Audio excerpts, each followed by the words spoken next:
So what was your background before you got into this? I was a nuclear physicist.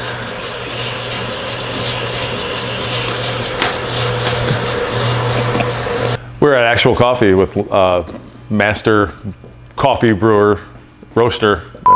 Let me start over. CEO. Okay, you throw that in there too. We're at Actual Coffee with Lance Roper, and we're gonna go roast the Souk Blend right now.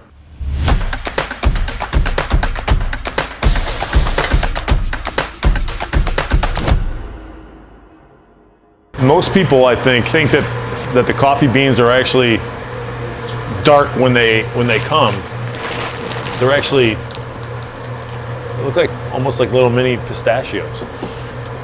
They're not nearly as tasty as a pistachio in this form, but I completely agree. These are seeds, and that's the thing that everyone needs to remember, is that what we call beans are seeds from a coffee cherry, and they're handpicked by people. Actually handpicked. Actually handpicked, yep. There is no machinery or technology that... There are, but the specialty coffee and most of the coffee in the world is picked by hand. So it keeps a lot of people employed too. It does. Yeah. It does. It's a huge seasonal career for a lot of people. Seasonal, just like picking grapes, like yes. the wine season. And then they'll go on and do something probably different. hops and everything else that goes along with everything. Right.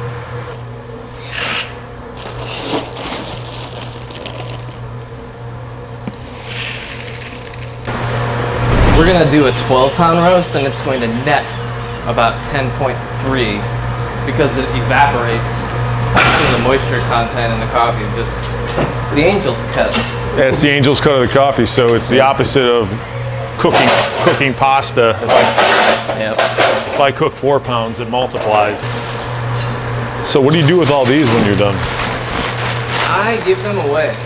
The annual international sack race competition is coming up, so these are important tools for competing in a sack race.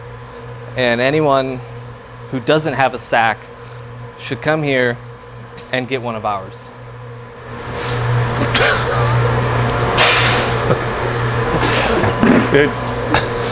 You being serious? F you.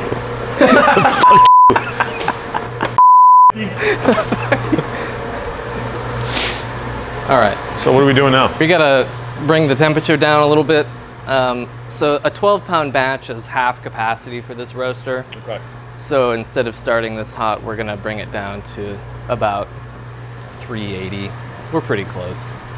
We're kind of bringing it down. If we overshoot, then you're kind of at this bell curve point where you want to start the roast, not when it's going up, not when it's going down, but kind of like right at the top. Where do you get a roaster like this from? Is this American made or is it? This is from Germany. Okay. The German company actually has a plant in the United States now, so they build these here. This one was built in Germany though. This size of roaster, by the time you buy the machine and hook it up and everything else, you'd be looking at somewhere between like $30,000 and $60,000. Okay. This one's on the higher end of that because it's the German one. You know, Probat has been in business for 150 years. It's like the Mercedes of roasters. Yeah. Yeah.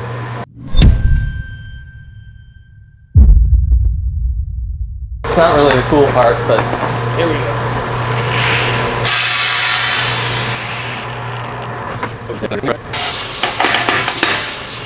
So we just charged the drum.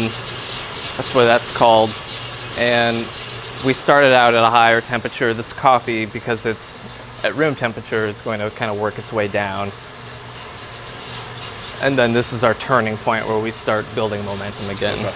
So I'm following your recipe here, so it's telling me all the changes that I need to be making to achieve the same result every time. Okay. So the technology, you kind of have to map out this blueprint, and then you have to follow it to get where you need to be Correct. Consistent with the roast every time. Yep. And so I can automate the roaster from this process, but for your roast, I actually don't. I do it manually. So this is called the trier, and we'll be kind of like looking at the coffee and smelling it and listening to it during the roast as well. It's kind of like the best of both worlds. So we've got the data to be repeatable, but I also use my senses and a timer roast the way people have been roasting for a long time, and you have to watch and know what the coffee's going to do. You have to. It's like cooking, you know. Yeah, you can't just right. Click and take off, and then come back and expect perfect results. Exactly. Even though you have this set up on a recipe and everything's in there, you still need to manually watch your beans, make sure everything's roasting correctly, everything sounds right, all the good stuff. Mm-hmm. So what was your background before you got into this? I was a nuclear physicist.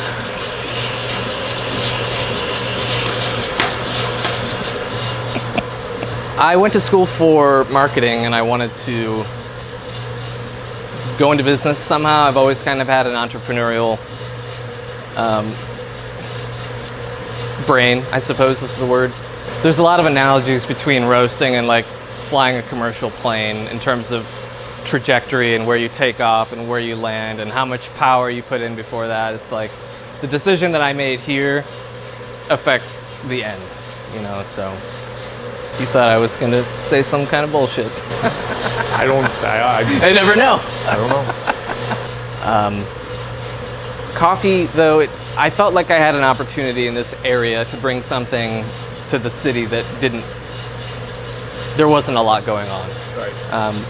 And this idea of like high quality green coffee and not a super dark roast was the coffee that I was ordering in from California in New York, and I wanted to bring it here. I mean, I feel like that's what a lot of people do is I went to another city and I experienced something amazing.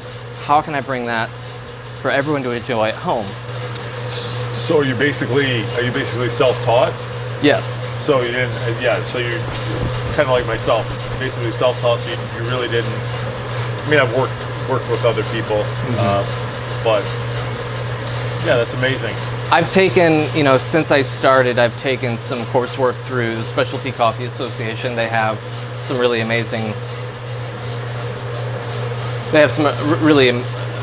courses for roasters, but the self-taught component is the most valuable.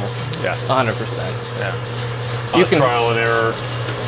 You can hear the coffee popping right now. We started first crack, which is the coffee's kind of sounding like popcorn. Oh, so when you said first crack, you were serious. So that's like, okay. It'll start popping, and right now that steam and moisture is really just popping out of the coffee. It's exploding in there. And it's an important milestone for the roast because we start tracking a development time for this. And so the time after first crack starts till it ends is a really important part of your coffee. So what's the basis behind the name Actual Coffee? Is there usually there's some kind of significance to it, something that may be significant to you? I think when I first came up with the name, I was really trying to differentiate myself against, big corporate coffee. And in this area, and in a lot of Midwestern cities, for some reason as consumers, we tend to gravitate towards corporate chains. It's like they're everywhere. Let's go to an Applebee's, get the 2 for $20. I mean, we say hell no to that now, but like we were all doing it. Yeah, it was a struggle for a lot of us too. I get it.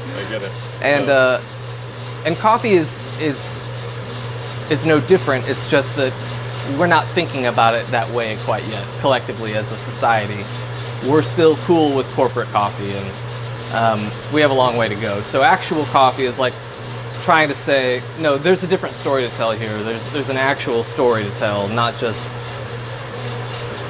this garbage over here.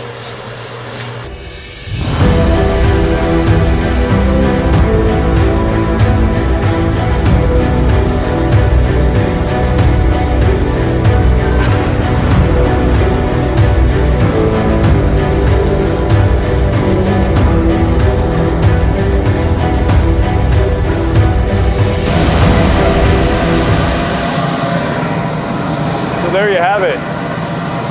Our Souk roast blend from start to finish. I want to thank Lance Roper for walking us through the whole process and Actual Coffee. Amazing morning.